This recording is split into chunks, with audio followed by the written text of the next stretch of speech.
Assalamualaikum warahmatullahi wabarakatuh. Shalom, Om Swastiastu, Namo Buddhaya, dan salam kebajikan lainnya untuk kita semua. Pertama-tama, izinkan saya untuk mengucapkan terima kasih terhadap Dewan Juri dan juga rekan-rekan yang sangat amat saya hormati. Dan izinkan saya untuk memperkenalkan diri. Perkenalkan, nama saya Siti Fatimah Zakria. Saya berbicara di sini sebagai pembicara pertama dalam mosi yang sangat amat luar biasa untuk kita bahas, yaitu Dewan ini percaya bahwa apatis terhadap politik merupakan sikap yang tidak bermoral. Di sini saya sudah menyusun argumen-argumen dan juga di sini saya sudah menyusun apa itu definisi daripada inti mosi kali ini. Saya sudah menyusun 3 poin dari inti mosi perdebatan kali ini, yaitu apatis, politik, dan juga sikap tidak bermoral. Di sini saya akan mendefinisikan apa itu apatis terlebih dahulu. Apatis sikap tak acuh terhadap segala sesuatu yang terjadi di sekitar, atau secara lebih signifikannya adalah tidak mau, tidak peduli, masa bodoh, dan acuh tak acuh. Sikap apatis seringkali dikaitkan dengan problem yang terjadi di masyarakat, baik itu ideologi, politik, ekonomi, sosial budaya, dan juga pendidikan. Untuk hal apatis kali ini kita mencuat hal yang berhubungan dengan politik. Dan di sini saya akan mendefinisikan apa itu politik. Politik juga disebut sebagai sebuah tahapan untuk membentuk atau membangun posisi-posisi kekuasaan di dalam masyarakat untuk mengambil keputusan-keputusan yang terkait dengan kondisi masyarakat. Sederhananya, politik adalah sebuah metode atau teknik dalam mempengaruhi masyarakat sipil.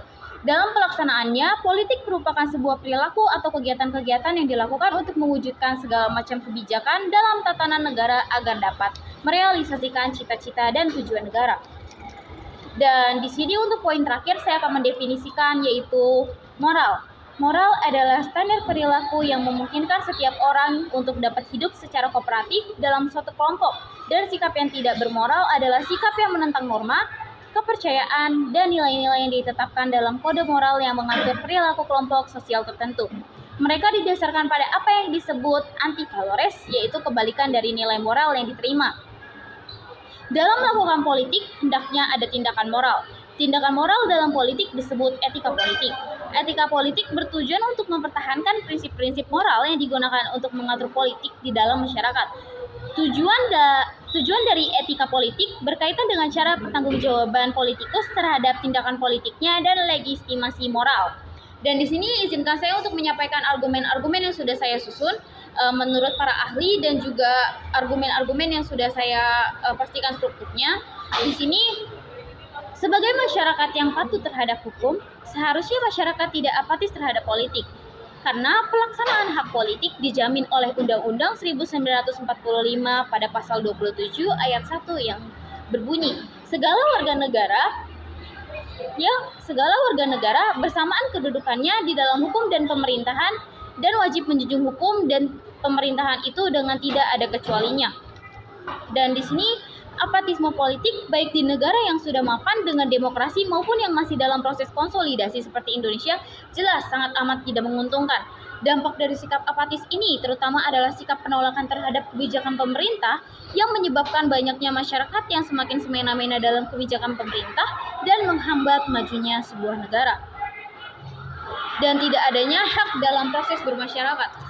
Seperti yang sudah saya ambil contoh daripada poin apatis politik ini, saya sudah mengambil contoh satu yang sudah sangat amat familiar untuk kita dengar dan juga sudah sangat amat ramai diperbincangkan oleh masyarakat umum, yaitu golongan putih. Golongan putih dalam pemilu adalah salah satu contoh dari sikap apatis terhadap politik. Tingginya angka golongan putih menyebabkan rendahnya tingkat kepercayaan dan kredibilitas calon terpilih. Akibatnya, pemerintah daerah tidak bisa menjalankan fungsinya dengan baik karena kurangnya dukungan politik. Sikap partisipasi apatis ini biasanya muncul karena rendahnya kepercayaan dan ketertarikan seorang individu terhadap dunia politik. Dan untuk kesimpulan yang sudah saya rangkum dan juga sudah saya tulis, di sini saya akan memberikan kesimpulan yang makin memperkuat argumen-argumen yang sudah saya susun. Di sini ada